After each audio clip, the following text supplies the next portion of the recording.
Sebelum belajar, kita berdoa dulu sesuai agama dan kepercayaan. Assalamualaikum warahmatullahi wabarakatuh. Selamat pagi dan salam sejahtera bagi kita semuanya. Gimana kabarnya anak-anakku sekalian?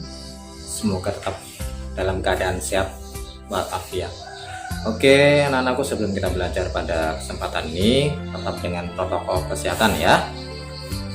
Baiklah, kita akan melanjutkan materi pembelajaran. Minggu lalu kita sudah belajar tentang globalisasi. Masih ingat anak-anakku globalisasi itu apa? Oke, perhatian di layar ya. Nah, pada kesempatan ini kita akan pelajari dampak dari globalisasi, terutama dampak positifnya. Kita tahu bahwasanya globalisasi itu ada dua mata sisi, ada positif, ada negatif. Nah, sekarang kita mengulas tentang dampak positifnya terlebih dahulu. Oke, yang pertama adalah berkembangnya ilmu pengetahuan dan teknologi. Ya, anak-anak sekalian, pada era sekarang ini banyak sekali alat-alat teknologi yang digunakan oleh manusia.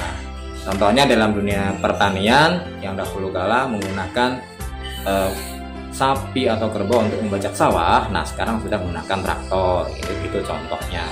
Nah, kita menginjak yang kedua, yaitu meningkatnya efisiensi dan efektivitas.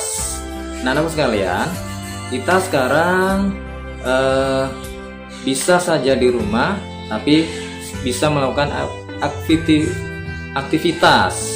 Jadi misalkan kita bisa membeli tiket, kita bisa membeli makanan, itu hanya cukup di rumah dengan menggunakan internet atau daring. Nah, itu contoh dari meningkatnya efektivitas dan efisiensi. Nah, yang ketiga yaitu perekonomian negara semakin meningkat.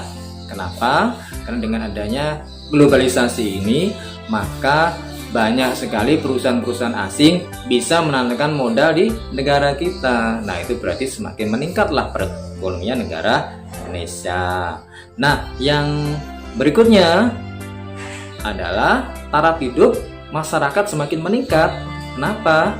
Sekarang ini masyarakat bisa untuk bekerja di luar negeri tentu saja, sehingga semakin mengurangi pengangguran.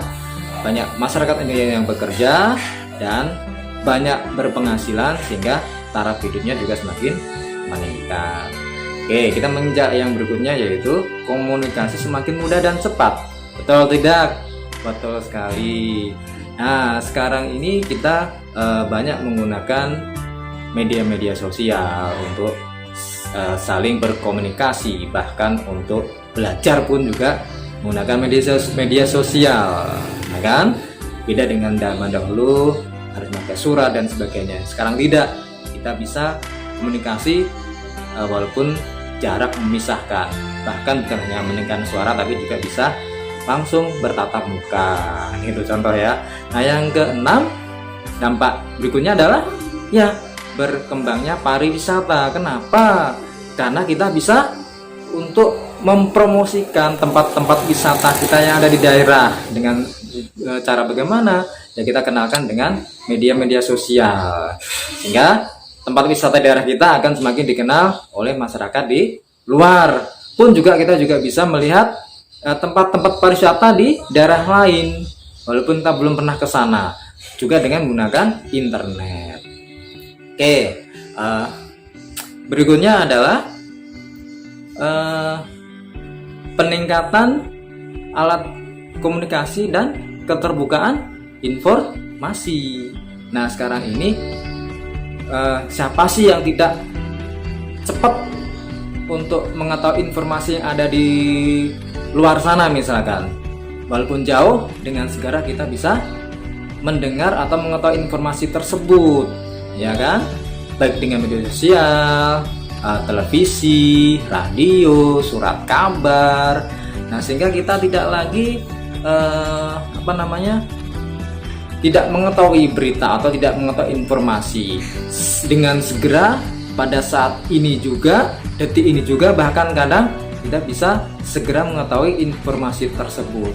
Nah, itulah anak-anakku semuanya, dampak-dampak positif daripada globalisasi yang mana kita rasakan.